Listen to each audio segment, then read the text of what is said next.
Hello everyone, Eduadept by Nehra sir में आपका बहुत बहुत स्वागत है। आज हम एक न्यू क्लास सीरीज को शुरू करेंगे। वन वर्ड सब्स्टिट्यूशन के ऊपर अपनी ये क्लास सीरीज रहेगी।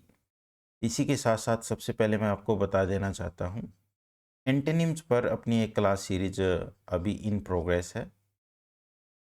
3 क्लासेस हो चुकी हैं आउट ऑफ 20, यानी टोटल 20 क्लास होनी है, 3 क्लासेस हो चुकी है। अगर आप अपने वोकैब को इन्हांस करना चाहते हैं तो एंटोनिम्स की क्लास को ज़रूर देखें, हाईली बेनिफिशियल ये क्लास रहेगी। वन वर्ड सब्स्टिट्यूशन की जो क्लासेस हैं, पर क्लास हम 25 चैलेंजिंग जो वन वर्ड है वो करेंगे। तो आप बस बने रहिए, चैनल को सब्सक्राइब नहीं किया है तो सब्सक्राइब कर लीजिए। चलिए अभी हम आगे बढ़ते हैं और अपनी क्लास सीरीज़ को शुरू करते हैं। एक्सट्रीमली यूजफुल और इंडिस्पेंसिबल क्लास सीरीज रहेगी अगर आप इनमें से किसी भी एग्जामिनेशन की प्रिपरेशन कर रहे हैं। इसके साथ साथ अगर आप अपनी स्पोकन स्किल्स को सुधारना चाहते हैं, ये क्लास आपके लिए है। वोकैब में तो इन्हांसमेंट आपका डेफिनेटली इन क्लास से रहेगा। चलिए लेट्स बिगिन आवर क्लास। हमारा फर्स्ट जो वन वर्ड सब्स्टिट्यूशन का क्वेश्चन है ये है, to examine one's own thoughts and feelings. किसी भी व्यक्ति के बारे में एक बात कही गई है, अगर वह व्यक्ति अपने विचारों, थॉट्स, अपने विचारों और अपनी भावनाओं का निरीक्षण करता है, उनकी जांच करता है, तो उसको क्या कहा जाता है। हमारे ऑप्शंस ये रहे। मेडिटेशन, मेडिटेशन का मीनिंग क्या होता है? ध्यान लगाना, ध्यान लगाना। अभी तुरंत जंप नहीं करते हैं अपने आंसर पर, आप अपना आंसर ज़रूर सोच के रखें। मैं सबका एक एक करके सबसे पहले आपको मीनिंग बताता हूँ ताकि आपके वोकैब में इन्हांसमेंट हो। रेट्रोस्पेक्शन का मीनिंग होता है पास्ट थिंकिंग, यानी भूतकाल के बारे में सोचना। जब हम पास्ट की घटनाओं के बारे में सोचते हैं तो उसको रेट्रोस्पेक्शन बोलते हैं। रिफ्लेक्शन का मीनिंग ओनली थिंकिंग होता है, यानी सोच होता है, विचार होता है, या फिर थॉट आप बोल सकते हो। इंट्रोस्पेक्शन का मीनिंग होता है अपने अंदर, मन के अंदर झांक करके देखना। तो अपना जो आंसर है वो डी रहेगा, इंट्रोस्पेक्शन, यानी कि अपने ही विचारों और भावनाओं को अगर हम जांच करें तो इंट्रोस्पेक्शन के अंदर रहेगा। चलिए नेक्स्ट क्वेश्चन की तरफ बढ़ते हैं। A short usually amusing story about some real person और इवेंट। अम्यूजिंग का मीनिंग होता है फनी, यानी एक ऐसी लघु छोटी कहानी जो बहुत फनी है, किसी वास्तविक घटना या व्यक्ति के बारे में हमें कुछ बताती है। तो इनके ऑप्शंस के बारे में हम पहले डिस्कशन करते हैं। Anecdote, antidote, tale, allegory. तो सबसे पहले जो हमें इजी और सुना हुआ लग रहा है, टेल। टेल का मीनिंग होता है कोई भी कहानी, कहावत। ये शॉर्ट होना ज़रूरी नहीं होगा, लॉन्ग भी हो सकती है। तो अपना ये जो ऑप्शन है वो रूल आउट हो जाता है। इसके बाद में हम बात करते हैं एंटीडोट। एंटीडोट का मीनिंग होता है जब सांप काट लेता है तो उसकी विषरोधी जो दवाई है वो लगाई जाती है, उसको एंटीडोट बोलते हैं। एनेक्डोट और एलेगरी में से अपना जो है आंसर रहेगा। तो सबसे पहले मैं एलेगरी आपको क्लियर करना चाहूँगा।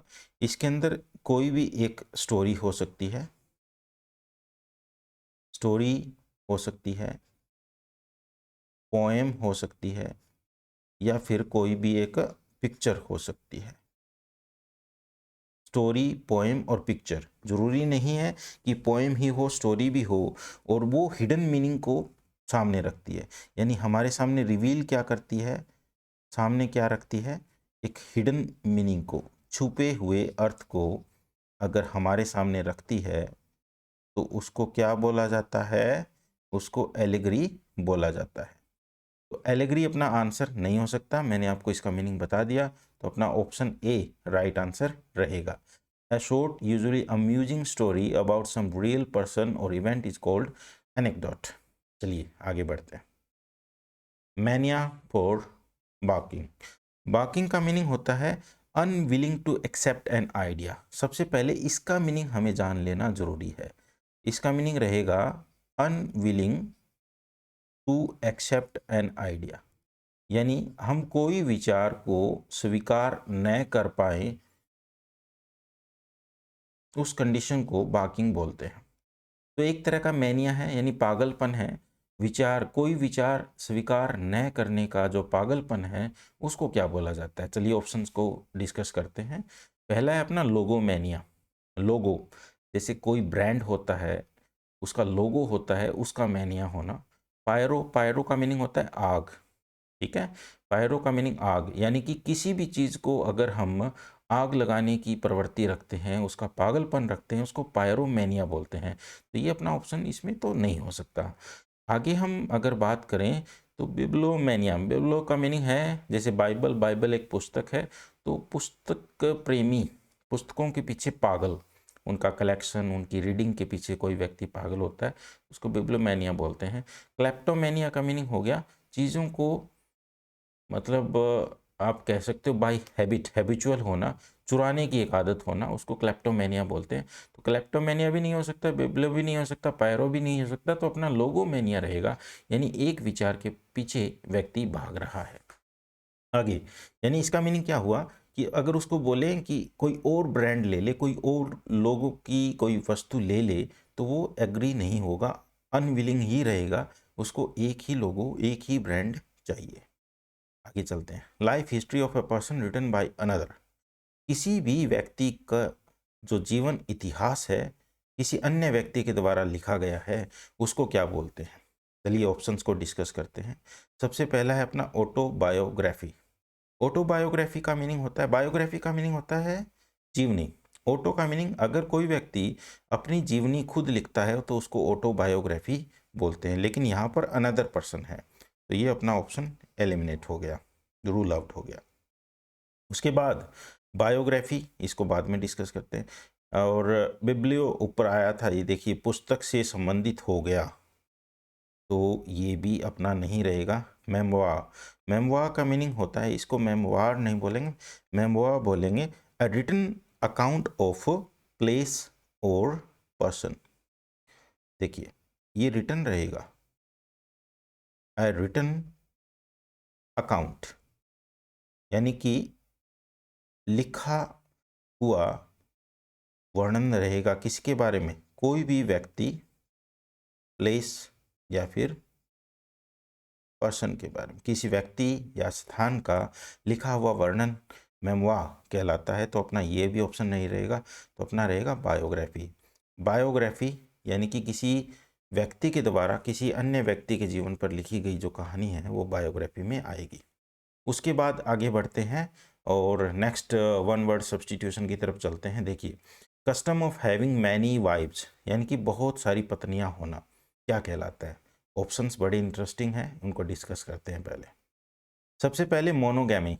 गैमी का मीनिंग आप विवाह से लीजिएगा, यहाँ गैमी का मीनिंग आप मैरिज से लीजिएगा, और मोनो का मीनिंग होता है एक, ठीक है। बाइगेमी, बाइगेमी का मीनिंग हो गया दो, ठीक है। पॉलीगैमी, पॉलीगैमी का मीनिंग हो गया बहुत सारे, और मैट्रिमोनी विवाह से संबंधित।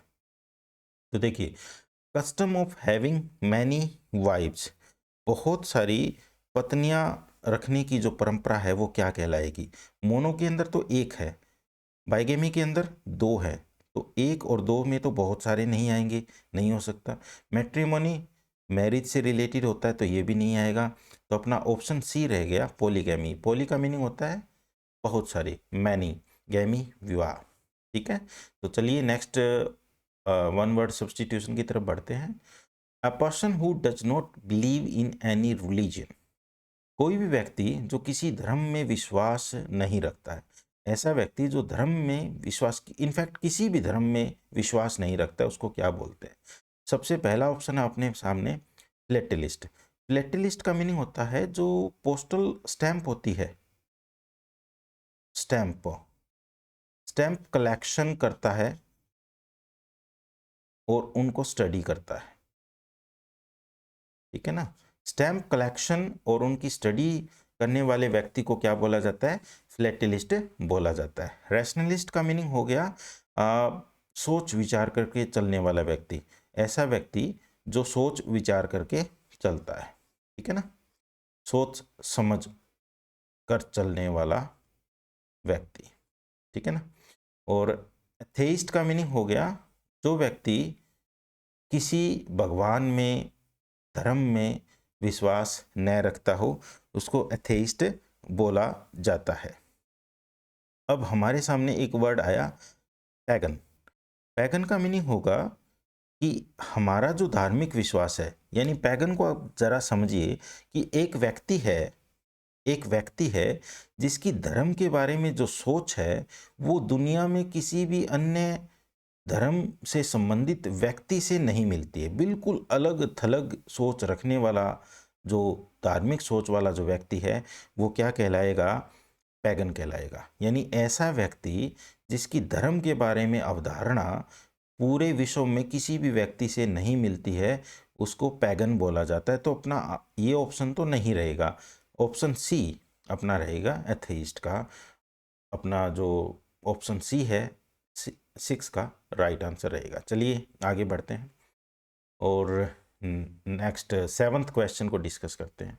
देखिए, bringing about gentle and painless death from incurable disease, यानी इनक्यूरेबल का मीनिंग जिसका इलाज न हो, जिसका इलाज न हो, ऐसी बीमारी जो ला इलाज हो और उसका बहुत ही दर्द रहित और आरामदायक अंत दे देना। यानी उसको एक ऐसा व्यक्ति जिसको लाइलाज बीमारी हो गई है, उसको आरामदायक और दर्द रहित मृत्यु प्रदान करना क्या कहलाता है? तो देखिए, सुइसाइड तो बिल्कुल नहीं हो सकता। ये ऑप्शन जो है उसको हम पहले डिस्कस करते हैं। यूफोरिया, इसका ऑप्शन मैं बताऊंगा आपको। गैलोज, ये भी गैलोज, सबसे पहले मैं आपको ये बताना चाहूँगा, गैलोज का मीनिंग होता है फांसी देने की जो तख्ते होते हैं उसको हम गैलोज के अंदर काउंट करके चलते हैं। यूथेनेजिया और यूफोरिया, तो हमने 2 ऑप्शन जो है वो रूल आउट कर दिए हैं। अब अपना जो है 2 ऑप्शन में से रहेगा। देखिए, यूफोरिया, यूफोरिया का मीनिंग होता है a state of extreme happiness, state of extreme happiness, बहुत अत्यधिक खुशी की जो अवस्था होती है उसको क्या बोला जाता है? यूफोरिया बोला जाता है, ठीक है। तो अपना ये ऑप्शन तो बिल्कुल भी नहीं रहेगा। तो अपना ऑप्शन क्या रहेगा? यूथेनेजिया। अगर किसी व्यक्ति को दर्द रहित मृत्यु प्रदान की जाती है तो उसको यूथेनेजिया बोला जाता है, याद रखिएगा। A man of lakhs moral, lakhs का मीनिंग होता है स्लैक, इसका सिनोनिम क्या रहेगा? स्लैक। तो स्लैक का मीनिंग हो गया जिस व्यक्ति का कैरेक्टर ढीला हो, जिस व्यक्ति का कैरेक्टर ढीला हो उसको क्या बोला जाता है? चलिए ऑप्शंस को डिस्कस करते हैं। सबसे पहला ऑप्शन अपने पास आया है रफियन। रफियन का मीनिंग होता है एक तरह का ठग, क्या रहेगा? ठग। जो दूसरे व्यक्तियों को ठगता है उसको रफियन बोलते हैं। उसके बाद अपना आया लाइसेंशियस। लाइसेंशियस का मीनिंग होगा ऐसा व्यक्ति जिसका कैरेक्टर ठीक न हो। चलिए अपना ऑप्शन तो यही रहेगा, बी रहेगा। लेकिन मैं इन दोनों का भी आपको मीनिंग जरूर बताऊंगा। पायरेट का मीनिंग होता है समुद्री डाकू, समुद्र में जो डाकू रहते हैं, लूट मार करते हैं, उनको पायरेट बोलते हैं। तो ये तो अपना ऑप्शन नहीं रहेगा। वेगाबॉन्ड का मीनिंग होता है जो इधर उधर गलियों में भटकता है, बंजारा व्यक्ति होता है, उसको वेगाबॉन्ड बोलते हैं। देखिए, रफियन ठग हो गया, पायरेट समुद्री डाकू, वेगाबॉन्ड बंजारा व्यक्ति। तो अपना लाइसेंशियस ऐसा व्यक्ति होता है जिसका कैरेक्टर ढीला होता है। चलिए आगे बढ़ते हैं और 9th question of the day को डिस्कस करते हैं। देखिए, a small enclosure for cattle, ship, poultry, एक ऐसा बाड़ा, इसको मैं, इनक्लोजर का मीनिंग हो गया ऐसा बाड़ा है जिसके अंदर क्या है? कैटल पशु भी है, शिप भी है और पोल्ट्री भी है। यानी इसमें से किसी भी तरह के जीव को रखा जा सकता है और बाहर आने की परमिशन, यानी बाउंड्री होती है तो परमिशन नहीं होती है। चलिए ऑप्शंस को हम सबसे पहले डिस्कस कर लेते हैं। सेलर, सेलर का मीनिंग होता है अंडरग्राउंड रूम, यानी फर्स्ट फ्लोर के नीचे जो बना हुआ रूम होता है ना उसको सेलर बोलते हैं। तो अपना ये ऑप्शन तो नहीं हो सकता, ठीक है। और सेकंड वाला जो ऑप्शन है ये भी नहीं हो सकता। और उसके बाद अगर हम आगे डिस्कस करें तो ये एक्चुअल में स्टाई नहीं है, स्पेलिंग मिस्टेक है। इसका मीनिंग है जैसे स्टोरे, मंजिल, तो ये अपना ऑप्शन नहीं हो सकता है। और ब्लेयर, ये भी अपना ऑप्शन नहीं इसमें से निकलेगा। और पेन, पेन का मीनिंग होता है बाड़ा, तो अपना ऑप्शन जो है वो D, C is the right answer. 9th question का जो राइट आंसर रहेगा वो सी ऑप्शन रहेगा। चलिए 10th क्वेश्चन की तरफ बढ़ते हैं। और 10th क्वेश्चन हमारा है to cause troops etcetera to spread out in readiness for battle, यानी कि सेना की जो टुकड़ी होती है युद्ध की तैयारी के लिए उसको दूर दूर तक फैला देना, ऑर्डर देना और कि आप अपनी पोजीशंस ले लीजिए युद्ध के मैदान के अंदर, तो क्या बोलते हैं? अलाइन, तो आपने अलाइनमेंट सुना होगा, यानी कि अगर किसी व्हीकल की जो चाल है वो टेढ़ी हो जाती है तो उसको सीधा करवाया जाता है, उसको अलाइनमेंट बोलते हैं। तो इसका मीनिंग हो गया एक पंक्ति में, एक लाइन में, ठीक है ना, इन अ लाइन। और कोलोकेट का मीनिंग होता है शब्दों को एक पंक्ति में रखना, ठीक है। और डिस्पर्स का मीनिंग होता है अलग अलग जगह पर फैला देना, यानी स्प्रेड कर देना, ठीक है। और डिप्लॉय का मीनिंग होता है नियुक्ति देना, जगह दे देना, पोजीशन दे देना।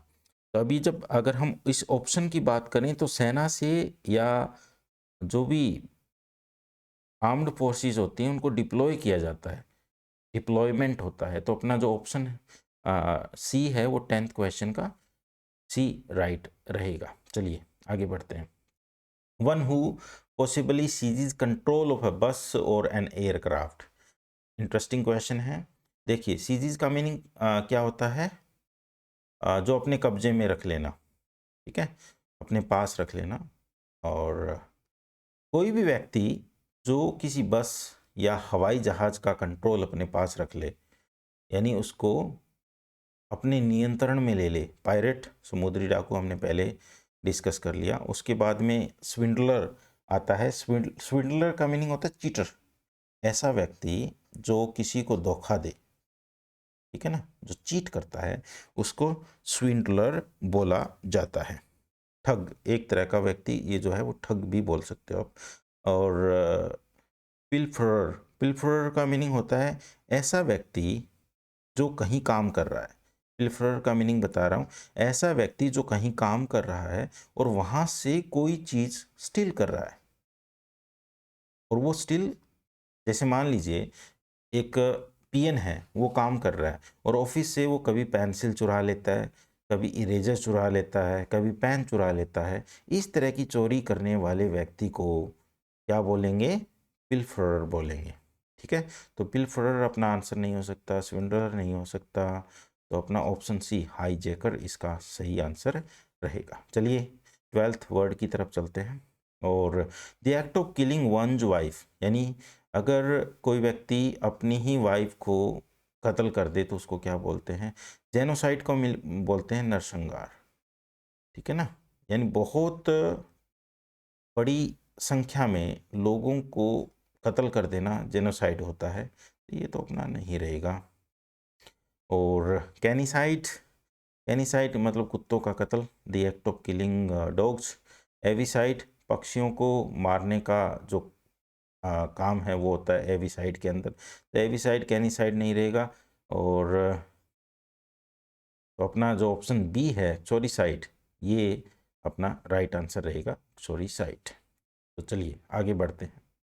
म्यूजिक संग और played at night below a person's window, यानी कि कोई व्यक्ति है वो किसी अन्य व्यक्ति की खिड़की के नीचे,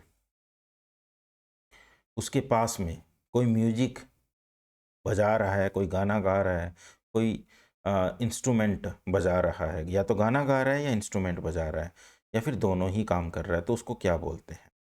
बड़ा इंटरेस्टिंग सा एक क्वेश्चन है। देखिए सबसे पहले हम डिस्कस कर लेते हैं सोनिट।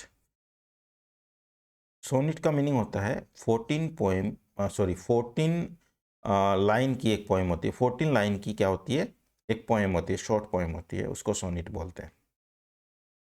उसके बाद में लिरिक, लिरिक का मीनिंग हो गया जो सॉन्ग से रिलेटेड, और फिर प्राइमो। प्राइमो का मीनिंग हो गया, मान लीजिए एक ड्यूट है, ड्यूट का मीनिंग हो गया एक तरह का म्यूजिकल कंपटीशन चल रहा है, म्यूजिकल कंपटीशन चल रहा है दो व्यक्तियों के बीच में। तो उस म्यूजिकल कंपटीशन में सबसे पहले जो धुन सामने रखी जाती है उसको प्राइमो बोला जाता है। तो लिरिक नहीं हो सकता, प्राइमो नहीं हो सकता, और सोनेट तो अपना हो ही नहीं सकता। तो अपना एक ऑप्शन रह गया फर्स्ट वाला, सेरेनेट। सेरेनेट अपना सही ऑप्शन इसके अंदर रहेगा। तो ध्यान रखिएगा, कोई भी व्यक्ति जो किसी अन्य व्यक्ति की खिड़की के पास म्यूजिक बजाता है उसको सेरेनेड बोला जाता है। चलिए अब आगे बढ़ते हैं और नेक्स्ट वर्ड की तरफ चलते हैं। Government run by the nobles, यानी कि कुलीन लोगों के द्वारा चलाई गई सरकार क्या कहलाती है? डेमोक्रेसी प्रजातंत्र होता है, तो ये तो नहीं हो सकता। ब्यूरोक्रेसी नौकरशाही, ये भी नहीं हो सकता। और ऑटोक्रेसी एक व्यक्ति की सरकार होता है, ये भी नहीं हो सकता। तो अरिस्टोक्रेसी रहेगा, ठीक है ना। तो ऑप्शन डी इसका राइट आंसर रहेगा। चलिए अब हम आगे बढ़ते हैं और नेक्स्ट वर्ड की तरफ चलते हैं। Anything written in a letter after it is signed, यानी एक लेटर पर अगर हम साइन कर देते हैं लास्ट में योर्स सिंसियरली लिख करके, उसके बाद भी कुछ लिखा जाता है, उस लिखे गए वाक्य को या फिर पैसेज को क्या बोला जाता है? ऑप्शंस बड़े इंटरेस्टिंग हैं, ध्यान से देखिए और फिर हम इसका आंसर ढूंढने की कोशिश करते हैं। देखिए, पोस्टेरिटी।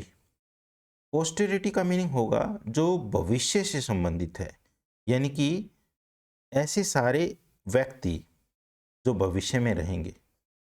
मैं इसका मीनिंग लिख रहा हूं, all the people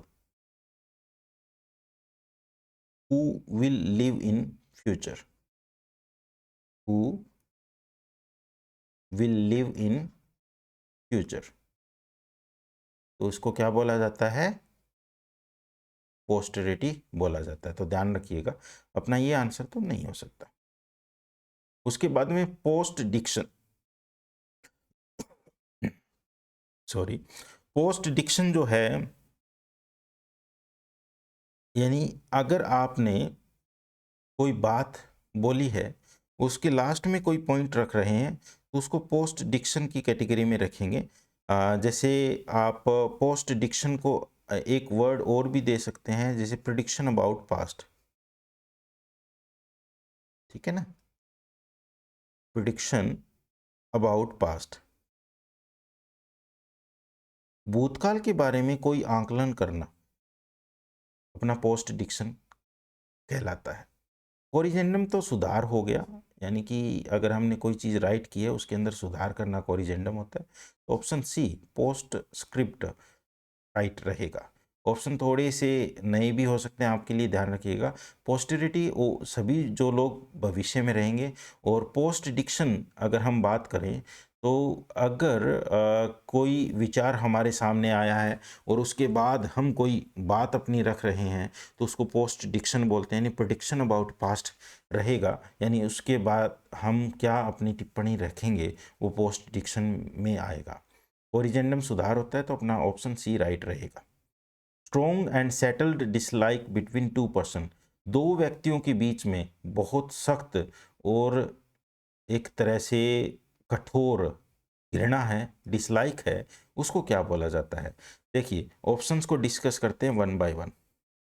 apathy, apathy का मीनिंग होता है अगर हम किसी के अंदर कोई रुचि न लें, ठीक है ना, किसी के अंदर कोई रुचि न लें तो उसको एपथी बोला जाता है। तो मैं इसको रूल आउट कर रहा हूँ क्योंकि रुचि लेने वाली बात नहीं है, डिसलाइक के बारे में है। अगर हम अपने सराउंडिंग के अंदर कोई रुचि नहीं ले रहे हैं ना तो उसको एपथी के अंदर हम काउंट करके चलेंगे। चलिए अब हम आगे बढ़ते हैं। हेट्रेड का मीनिंग हो गया घृणा, तो ये भी नहीं हो सकता। डिस्पाइज नहीं हो सकता, इसका मीनिंग डिस्पाइज हो गया। एंटीपैथी, चलिए इसको बाद में, उसके बाद में हम एनिमोसिटी को डिस्कस कर लेते हैं। एनिमोसिटी का मीनिंग भी घृणा होता है, डिस्पाइज होता है। हेट्रेड और एनिमोसिटी एक ही है, तो ध्यान रखिएगा ये दोनों नहीं हो सकते। लेकिन अपना ऑप्शन सी राइट रहेगा, देखिए, अगर दो व्यक्तियों के बीच में बहुत ही ज़्यादा वे एक दूसरे को देखना ही वो पसंद नहीं करते हैं और इतनी हद तक बात पहुंची हुई है कि एक दूसरे की उपस्थिति को बर्दाश्त नहीं कर सकते, तो उसको एंटीपैथी बोला जाता है। चलिए, अब हम आगे बढ़ते हैं और 17th जो वर्ड है वो अपना करते हैं। A person who has no money to pay off his debts, यानी कि एक व्यक्ति जो अपने कर्ज को अदा नहीं कर सकता, चुकता नहीं कर सकता, उसको क्या बोला जाता है? तो डेटर का मीनिंग हो गया कर्जदार। डेटर का मीनिंग क्या हो गया? कर्जदार। ऐसा व्यक्ति जो कर्जे में डूबा हुआ है उसको डेटर बोलते हैं। पोपर का मीनिंग हो गया बहुत करीब, very poor person, very poor, पोपर। ठीक है। बैगर का मीनिंग भिखारी। इंसॉल्वेंट का मीनिंग हो गया जिस व्यक्ति के पास पैसा नहीं होता, वो इंसॉल्वेंट होता है। तो ये सारे ऑप्शन अपने रूल आउट हो चुके हैं। ऑप्शन डी अपना राइट रहेगा। ऐसा व्यक्ति जिसके पास कर्ज चुकाने का पैसा न हो उसको इंसॉल्वेंट बोला जाता है। And entertainer who performs difficult physical actions, एक मनोरंजक व्यक्ति, मनोरंजन करने वाला व्यक्ति जो बहुत ही कठिन शारीरिक जो एक्शंस हैं वो परफॉर्म करता है, उसको क्या बोलते हैं? देखिए, क्लाउन का मीनिंग हो गया जोकर, जो सर्कस में लोगों को इंटरटेन करता है अपनी पोशाक से, अपने डायलॉग से, उसको क्लाउन बोला जाता है। और जिम्नास्ट, जिम्नास्ट का मीनिंग जो जिम जैसे जिम्नास्ट होता है जो एक अलग अलग तरह के करतब दिखाता है, उसको जिम्नास्ट बोला जाता है। और मैजिशियन जादूगर, तो मैजिशियन तो बिल्कुल नहीं हो सकता। ऑप्शन बी और डी में से कोई ना कोई अपना एक राइट आंसर रहेगा। तो दो ऑप्शन हमने रूल आउट कर दिए हैं। तो सबसे पहले अगर हम जिम्नास्ट की बात करें तो जिम्नास्ट जो होता है वो इंटरटेन नहीं करता, ये एक प्रोफेशनल होता है। ठीक है ना? इसका एक तरह का गेम होता है जो अ, अ, मतलब एज अ प्रोफेशन होता है। तो इसको हम एक सीरियस टाइप ऑफ एक्सरसाइज कह सकते हैं, फिजिकल एक्शन कह सकते हैं। तो ये ऑप्शन अपना नहीं हो सकता, रूल आउट रहेगा, एक्रोबैट रहेगा। है ना? तो ध्यान में रखिएगा, एक ऐसा व्यक्ति जो सिर्फ इंटरटेनमेंट करने के लिए डिफिकल्ट फिजिकल एक्शन कर रहा है तो उसको एक्रोबैट की कैटेगरी के अंदर हम रखेंगे। चलिए हम अब आगे बढ़ते हैं और नेक्स्ट वर्ड की तरफ चलते हैं। A small house with all rooms on one floor, यानी कि एक छोटा घर जिसके सारे कमरे एक ही फ्लोर पर होते हैं, सारे कमरे जो हैं वो एक ही फ्लोर पर होते हैं, उसको क्या बोलते हैं? ऑप्शंस को पहले देखते हैं, रूल आउट करते हैं। सबसे पहला बंगलो, कॉटेज, फ्लैट, कासल। तो चलिए, बंगलो आपको पता है, सुना हुआ। कॉटेज झोपड़ी, फ्लैट ये नहीं हो सकता, और कासल दुर्ग किला, ये भी नहीं हो सकता। तो बंगलो रहेगा। A small house with all rooms on one floor, तो उसको क्या बोला जाता है? बंगलो बोला जाता है। A song embodying religious and sacred emotions, एक ऐसा गीत जिसके अंदर इम्बॉडी होता है धार्मिक और पवित्र भावनाएं सम्माहित होती है, तो उसको क्या बोला जाता है? लिरिक बोल हो गए गीत के। ओड, ओड जो है वो भी एक तरह का आप ये कह सकते हो पोएम होती है, और इसके अंदर लिरिक पोएम होती है ये। ठीक है ना? ओड क्या मीनिंग क्या हो गया? ऐसी पोएम जो गाई जा सकती है, लिरिक पोएम होती है। उसके बाद में हिम भजन हो गया, और बैलेड का मीनिंग हो गया अ लॉन्ग पोएम हो गया, एक बड़ी जो कविता होती है, पोएम होती है, उसको बैलेड बोला जाता है। तो बैलेड अपना नहीं हो सकता, ओड भी नहीं हो सकता, और लिरिक तो हो ही नहीं सकता। तो हिम यानी एक तरह का भजन होता है, तो उसको हम हिम बोलते हैं। तो चलिए अब हम आगे चलते हैं। The policy of extending a country's empire and influence, तो एक कंट्री का जो एम्पायर है और इन्फ्लुएंस यानी प्रभाव है, उसका साम्राज्य है, उसका विस्तार करना है, उस नीति को क्या बोला जाता है? यानी किसी भी देश के साम्राज्य और प्रभाव की विस्तार करने वाली नीति को क्या बोला जाता है? ऑप्शंस इंटरेस्टिंग है, सबसे पहले इनको डिस्कस हम कर लेते हैं। देखिए, इम्पेरियलिज्म, कैपिटलिज्म, इंटरनेशनलिज्म और कम्युनिज्म। मैं इनके एक एक के मीनिंग आपको बताता हूँ। इसका मीनिंग होता है साम्राज्यवाद, साम्राज्यवाद, ठीक है। इंपेरियलिज्म का मीनिंग रहेगा साम्राज्यवाद और कैपिटलिज्म का मीनिंग रहेगा पूंजीवाद। इसका मीनिंग रहेगा पूंजीवाद। और नेक्स्ट वर्ड की तरफ चलते हैं, अंतर्राष्ट्रीयवाद। कम्युनिज्म का मीनिंग होगा साम्यवाद। साम्यवाद की मैं डेफिनेशन भी आपको बता देता हूँ, यानी कि ऐसी जो भी किसी देश के अंदर प्रॉपर्टीज रहेंगी उन पर सभी का एक समान हक होगा, कोई इसका मालिक नहीं हो सकता है, पूरा राष्ट्र उसका मालिक होगा, उसको साम्यवाद बोलते हैं। कैपिटलिज्म का मीनिंग हो गया जब उद्योगों को ज़्यादा प्रेफरेंस दी जाती है। इसको अंतर्राष्ट्रीयवाद में हम लेकर के चलेंगे तो अपना जो है ऑप्शन ए राइट आंसर रहेगा, इंपीरियलिज्म। कैपिटलिज्म नहीं हो सकता, इंटरनेशनलिज्म नहीं हो सकता और कम्युनिज्म नहीं हो सकता। तो अगर एक कंट्री का साम्राज्य, उसका प्रभाव बढ़ाया जा रहा है तो उसको इंपेरियलिज्म बोलते हैं। जैसा कि चाइना कुछ कुछ इंपेरियलिज्म की तरफ कदम बढ़ा रहा है और जिस तरीके से वो दूसरे देशों की सीमाओं पर फिराक में बैठा रहता है कि कब उनको अपने कब्जे में ले ले। Practice of a married woman having extra marital relationship, यानी कि एक मैरिड वुमन है और अगर उसका मैरिटल रिलेशनशिप के अलावा भी कुछ अफेयर वगैरह चल रहा है तो उसको क्या बोला जाता है, पॉलीगैमी। ये हम पहले डिस्कस कर चुके हैं। और प्यूबर्टी, जैसे एडोलसेंस की जो दहलीज होती है उसको प्यूबर्टी बोला जाता है, वयस्क होने की जो दहलीज होती है। और लेचुरी का जो मीनिंग है वो देखने लायक है। ये लेचुरी का मीनिंग रहेगा अपना लस्टफुलनेस, ठीक है ना। ये याद करने लायक भी है क्योंकि इस तरह के वर्ड पूछ लिए जाते हैं। लेचुरी का मीनिंग होगा लस्टफुलनेस, यानी कि अगर किसी व्यक्ति के अंदर काम भाव ज़्यादा है तो उसको लेचुरी के अंदर हम काउंट करेंगे। तो इसका option D adultery right answer रहेगा। चलिए अभी नेक्स्ट वर्ड की तरफ बढ़ते हैं। Government run by a single person, government run by a single person, किसी एक व्यक्ति के द्वारा जो सरकार चलाई जाती है उसको क्या बोला जाता है। चलिए ऑप्शन को एक एक करके रूल आउट करते हैं। मोनार्की का मीनिंग हो गया किसी राजा का शासन होना। और ऑटोक्रेसी, ऑटो खुद का रूल। प्लूटोक्रेसी, प्लूटोक्रेसी का मीनिंग हो गया अगर हम वेल्दी लोग, प्लूटो, प्लूटो वेल्थ से समझिएगा। गवर्नमेंट किसके द्वारा, government by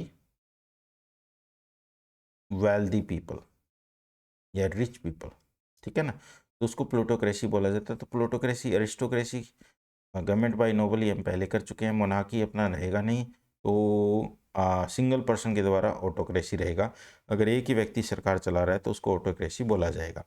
a workman who fits and repairs pipe, ठीक है ना, ये तो बड़ा इजी है। कोई भी कर्मचारी, काम करने वाला जो पाइप्स को ठीक करता है, फिट करता है, उसको मैकेनिक तो नहीं बोलते। ब्लैक स्मिथ लुहार होता है वो भी नहीं। और टेक्नोक्रेट जो टेक्नीशियन होता है तो ये अपना रहेगा प्लम्बर। तो ऑप्शन सी अपना राइट आंसर रहेगा। चलिए last word of the day की तरफ हम बढ़ते हैं।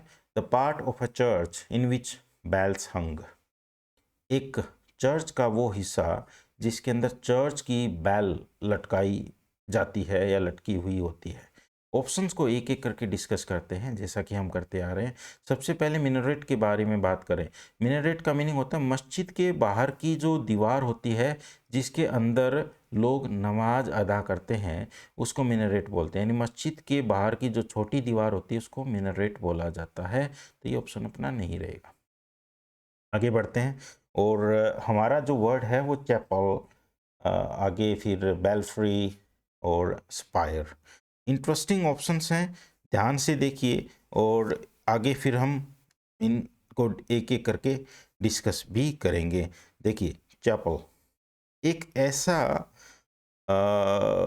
मतलब चर्च का एक ऐसा हिस्सा जिसके अंदर बैल्स हंग रहती है।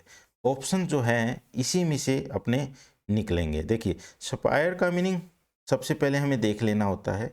जैसे मान लीजिए एक चर्च का टावर है, ये चर्च का टावर है, और इसके जो हिस्से हैं वो टेम्पर्ड है इस तरीके से, इसको स्पायर बोला जाता है। ठीक है ना, इसको क्या बोला जाता है, स्पायर बोला जाता है। और चैपल तो अपना इसमें आंसर नहीं हो सकता है, क्योंकि चैपल का जो मीनिंग है वो चर्च से संबंधित नहीं होता है। तो अपना जो ऑप्शन सी है वो राइट रहेगा, यानी बेल्फ्री रहेगा। ये बेल्फ्राई नहीं होगा, बेल्फ्री रहेगा।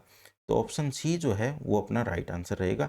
तो ए बी सी हमने एलिमिनेट कर लिए हैं, ऑप्शन सी अपना राइट आंसर रहेगा। So thank you very much everyone, आप अंत तक बने रहे।